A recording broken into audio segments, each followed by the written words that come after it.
दुनिया की सबसे पुरानी सभ्यताओं में से एक अरब की धरती इन दिनों ऐसी जंग की गवाह बन रही है जो न तो पूरी तरह दिखती है और न ही पूरी तरह छिपी है। यमन, एक देश जो अपने ऐतिहासिक महत्व, संस्कृति और ट्रेड रूट के लिए जाना जाता था, वो आज गृह युद्ध, भूखमरी और विदेशी हस्तक्षेप का केंद्र बन चुका है। और इस संकट की प्रमुख कड़ी है हौती विद्रोह। यह विद्रोह सिर्फ धार्मिक या जातीय विद्रोह नहीं है, यह एक ऐसी लहर है जो धीरे धीरे यमन की राजनीति, समाज और जियोग्राफी को बदलती जा रही है। तो इस वीडियो में हम जानेंगे एक ऐसे देश के बिखरते हुए टुकड़ों की कहानी जहां राजनीति, धर्म और सत्ता के लालच के लिए पूरी की पूरी जनसंख्या को संकट में डाल दिया। तो आइए हम शुरू करते हैं यमन की इस अधूरी लड़ाई की पूरी दास्तां। वो लड़ाई जो हौती विद्रोह के रूप में शुरू होती है, अमेरिका ईरान के साए में पलती है और यमन की मिट्टी में छोड़ जाती है बस खून के आंसू।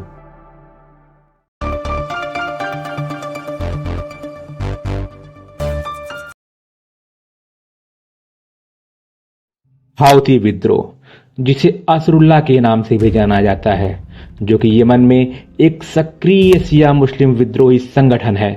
इस संगठन का जन्म 1990 के दशक में हुआ और इसका नाम उसके प्रमुख नेता सैयद हुसैन बदरुद्दीन अल हैती के नाम पर रखा गया, जो कि जैदी शिया समुदाय से बिलोंग करता था। यह समुदाय यमन में ऐतिहासिक रूप से, राजनीतिक और धार्मिक रूप से प्रभावशाली रहा था और 1962 तक यमन में एक जैदी इमामत प्रणाली भी थी, जिसे एक क्रांति के द्वारा खत्म कर दिया गया, जिसके बाद सत्ता धीरे धीरे सुन्नी प्रभाव वाले वर्गों के हाथ में चली गई, जिससे जैदी समुदाय में अब असंतोष पनपना शुरू हो गया। जिसके बाद 1990 के दशक में अल हौती ने धार्मिक और सांस्कृतिक पहचान बचाने के उद्देश्य से एक आंदोलन शुरू कर दिया। उसका कहना था सरकार जैदियों को दबा रही है और सऊदी अरब जैसे सुन्नी प्रभावशाली देश के प्रभाव में काम कर रही है, जिसकी वजह से हौती संगठन धीरे धीरे राजनीतिक रूप से मुखर होता गया और सरकार के खिलाफ आवाज उठाना शुरू कर दिया।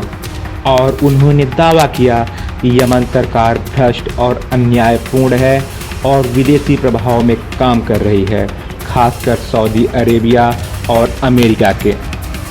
और 2004 होते होते हौती और यमन सरकार के बीच टकराव बढ़ गया और यमन सरकार ने हुसैन अल हौती को विद्रोह का दोषी ठहराते हुए उसे मार गिराया, जिसके बाद हौती संगठन ने हथियार उठा लिए और आगे का रास्ता युद्ध का चुना।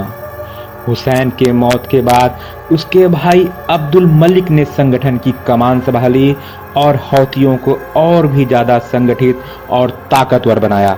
हौती अब सिर्फ एक धार्मिक संगठन नहीं है, बल्कि एक राजनीतिक और सैन्य ताकत बन चुका है, जिसने राजधानी सना पर कब्जा कर लिया है और एक पैरेलल गवर्नमेंट चला रहे हैं।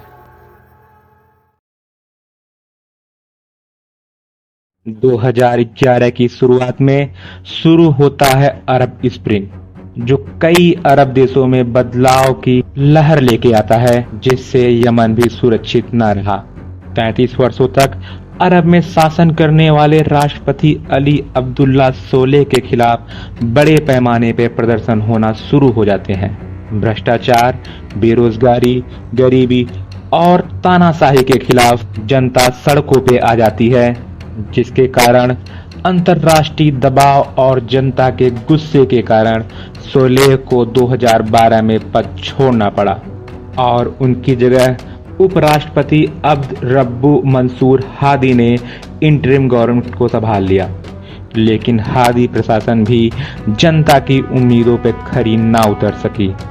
सरकार में अराजकता थी, अर्थव्यवस्था गिर रही थी और देश के कई हिस्सों में अलग अलग गुट पनप खड़े हुए थे।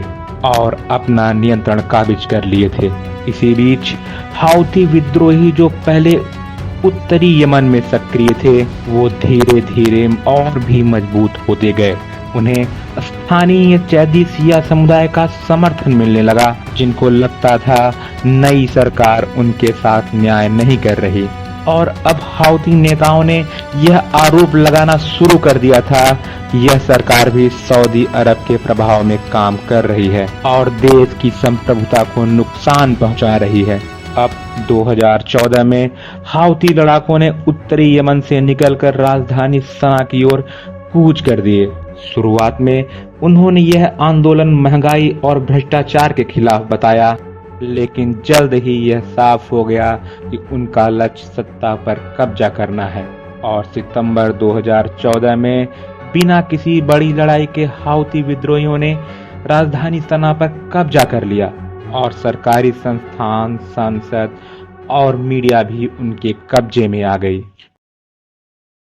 इसी बीच अली अब्दुल्ला सोलेह, जो कभी हाउती के दुश्मन हुआ करते थे, उन्होंने एक चौंकाने वाला कदम उठाया और हाउती विद्रोहियों से हाथ मिला लिया, जिसके बाद सोलेह की सेना हाउती विद्रोही सरकार के खिलाफ खड़े हो गए और राष्ट्रपति हादी राजधानी छोड़ के दक्षिणी शहर अदन भाग गए और वहीं से उन्होंने अपनी वैधानिकता की घोषणा की। यह घटना यमन के लिए एक टर्निंग पॉइंट था, क्योंकि अब देश साफ तौर पर दो हिस्सों में बंट चुका था। एक तरफ थी हाउती सेना और सोलेह की ताकतें और दूसरी तरफ हादी की अंतर्राष्ट्रीय मान्यता प्राप्त सरकार। इस बिखराव और अस्थिरता के बीच सऊदी अरेबिया और अमेरिका की सीधी दखलंदाजी शुरू हो गई, जिसने यमन के गृह युद्ध को वैश्विक संघर्ष में बदल दिया। दोस्तों, आगे की वीडियो हम नेक्स्ट पार्ट में देखेंगे और उसमें यह देखेंगे कि अमेरिका और सऊदी अरेबिया की एंट्री कैसे होती है और क्या होता है ईरान का रोल। थैंक यू दोस्तों, आप लोग पूरा वीडियो देखिए और हम नेक्स्ट पार्ट जल्दी लेके आएंगे और चैनल को सब्सक्राइब कीजिए। Thank you.